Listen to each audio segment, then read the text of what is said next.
Welcome to Fast Pace, the new growth, leadership and management podcast featuring Josh Phegan and Dean Mackie. We wanted to peel back the layers on what happens in the world of fast-paced real estate agencies, from new leadership models to the management challenges we all face each day. This is about a new era in the estate agency sector. Rapid changes to business models, service lines, remuneration and growth present the greatest opportunities that we've ever seen. Sit back, get inspired, grow your skills and reimagine what's possible with Fast Pace. Every Friday, wherever you get your podcasts, on Spotify, Apple Podcasts and Josh Phegan Digital. To be a great organisation, you've got to define the type of customer experience that you want to go and deliver. And Dean, this is probably one of my most favourite topics at the moment about really defining customer experiences, particularly for sellers. And what I think normally happens, and Dean, I was definitely guilty of it myself, I would actually be in a position that I'd list a property. Geez, I was excited about getting that agency agreement signed, get a copy of a contract for sale. And then, you know what? As soon as we could, we got that puppy live on the internet. Then we were then marching forward to that first open for inspection. And I didn't know, as much as the owners didn't know who was going to turn up, going to a second weekend, maybe a third weekend, and potentially going to the auction on the fourth weekend, hoping that it actually would get to sold and that all the marketing would do all of the heavy lifting.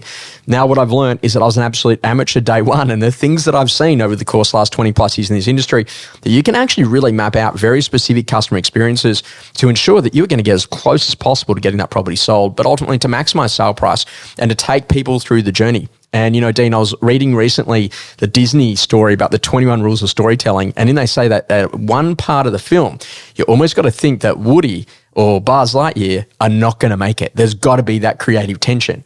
And I was starting to think about a great sales campaign that maybe there's got to be some creative tension to allow sellers to realize when a good offer's actually come in or what they need to do in order to be able to go and maximize sale price.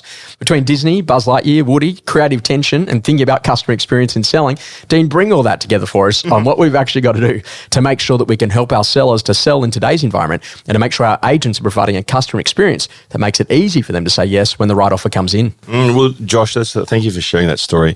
I agree. You know, when listening to you there, I'm thinking I know a lot of agents over the years that really, if you think about it, a lot of agents like to please people, right? So they really want to give all the good news, all the good news, but perhaps not necessarily the other stuff that makes a difference in changing the dial to get an outcome.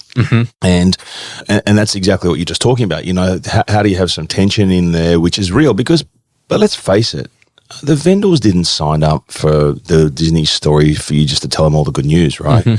They understand it and appreciate if you're direct and authentic with them that you know, these things are a complicated process for them in particular because they don't do it very often. And they're relying on you to authentically and genuinely get them the best outcome. And all you've got to do as an agent is be able to demonstrate that realistically and genuinely.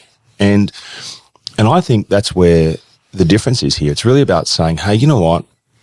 I'm going to listen to what your needs are. I'm going to help you try and achieve your goals. And I'm going to demonstrate to you all the way through the process that I'm doing everything I can to get you the last possible cent the market will pay. Now, I'm not in control of what that last possible cent is, and nor are you. But you're going to know at the end of this that we've done everything we can to extract that in this 4 to 6 week window, right? Which could be different in 6 months' time or the 6 months gone, but we're talking about this 6 week window, right? And I think if you're just having a real conversation and you've listened and you're authentic and you're providing evidence and you're making recommendations, then I think at the end of the day, Mr. and Mrs. Vendor get that, yeah? And so there's lots of little things that I think that sometimes we just forget or perhaps we avoid. There's stuff like, I say to my team all the time, like, in terms of managing my expectation, don't sugarcoat it, right? Just be clear and transparent, right?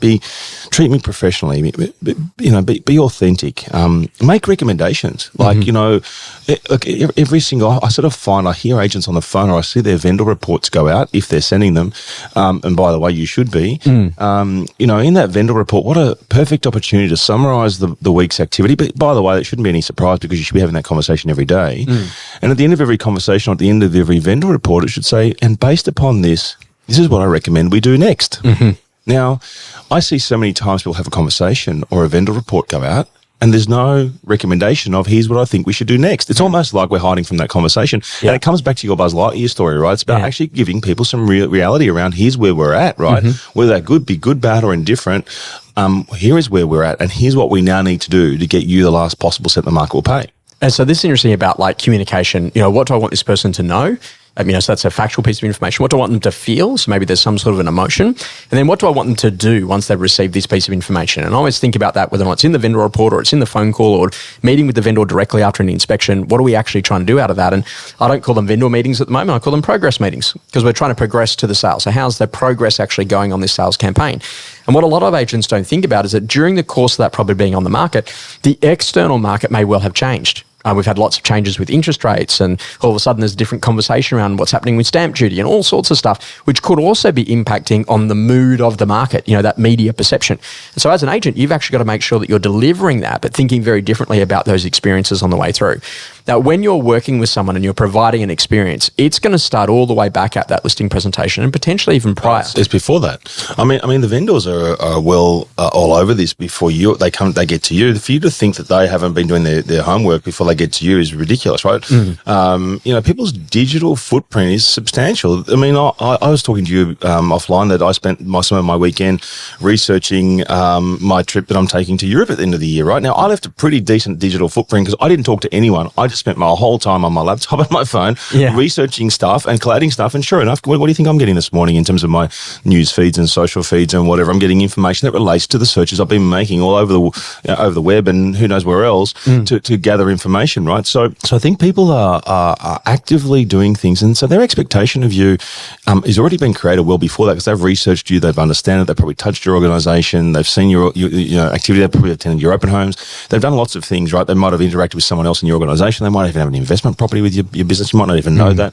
There's so many little things that you don't realise that it happens well before their experience with you. So, I sort of look at the vendor expectation. It starts well ahead of the time. They already come into things with the preconceived set of ideas around who you are, what you're on about, and what you're going to deliver. And I think that sometimes the problem is that they do find it pretty hard to understand what is the different, what's the same and what's different about agents, and then they find it too hard, so they just think we're all the same. So I think what you've got to do as well is you've got to get really clear in the articulation, not just during the process, but beforehand. Like, what is it that you're going to do, right? Because, I think we make the mistake of assuming that Mr. and Mrs. Vendor know what you're going to do.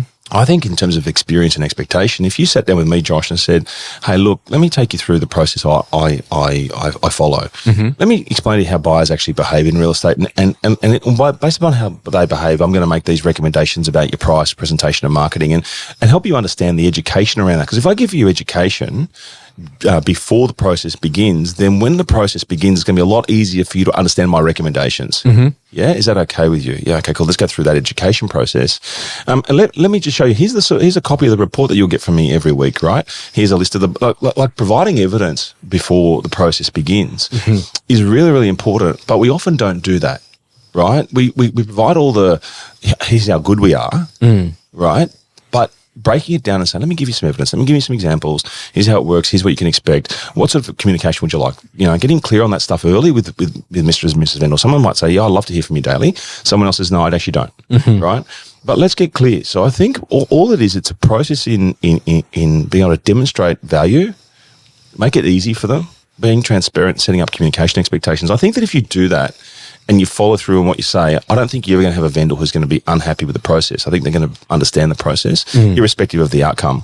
But I think what happens is we as agents, the Buzz Lightyear story, right? We're trying to get to the moon, so we just try and focus on the moon, but we're not actually demonstrating value on the run between. I mean, I know, for example, at the moment, there's a massive transition going on in the marketplace with the sort of marketing tools that are now available to vendors, digital marketing tools that are available to vendors that weren't available before, right?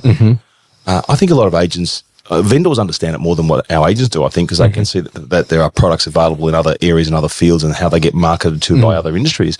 But our agents are still sort of just hiding behind portals or whatever and being, in my view, a little bit lazy in being able to bring the best tools and the best solutions to a vendor. And I think if you can simplistically explain to a vendor how a particular tool or a particular product is actually going to benefit them, they'll actually go, great. And it comes back down to the agent understanding it and putting it in such a way that someone gets it. So and explaining it. And actually explaining it, like I see stuff on marketing quotes, Josh, being crossed off by vendors or by agents themselves. Who don't believe in it. Well, don't believe because they don't understand it. Yeah. So they haven't developed any level of acceptance around it or expertise or mastery around that particular tool. So therefore, and therefore they just cross it off, right? But to the disadvantage of the vendor. Now, I reckon if you can master those things and you get in front of the vendor and say, Mr. and Mrs. Vendor, this is really important. I want to take you through this. Yeah. I know the last guy probably crossed it off his list or I didn't even put it in front of you, but I'm going to put it in front of you for these reasons. And here's the benefit to you, right? I got to tell you, Mr. and Mrs. Vendor is going to love that. Yeah. So my dad,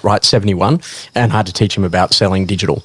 He's like, how do I do that? I said, mate, so we've developed a script. He says, hey, Dean, have you heard about a new T-shirt technology? I go, what's that? He goes, when you go online, you go to buy a T-shirt, follows you everywhere? I go, yeah, guess what? We've got the same with property. That's now how he sells digital extension products, right, for social targeting. He goes, the other thing, when you're on the phone, right, you're like 6 to 8 hours a day on your mobile. Yeah, what are you watching? Video. Goes, so if you don't have a video, you don't have a digital strategy. So in those two little stories, I've now got him selling something that he probably doesn't necessarily understand. But you get the idea, he's doing the video, now the social extension products, to actually take it and retarget those consumers. So he's not getting deep into the geo-targeting conversation with Google Display Network, all of the above. Yeah, it makes it really simple. I mean, if you look at it, probably those same agents don't even have a video for a newsletter on their own because they don't understand it either. So look, I think it's a bit of a relearn that goes on here. But customer expectations are changing and their expectations will be moving way ahead of what you're delivering unless you sort of stay pace with things. And so it's really important that, you should sit down and map that customer experience from when's the signboard going to go up, what actually happens right the way through to the day that we get the sold sticker and they've successfully moved out of the property, right? And then live successfully in their new house for a year and think about those touch points because the lifetime value of a customer means that this customer today could actually do 5, 6, 7 more transactions with you and can refer another 5, 6, 7 transactions if you do it really well.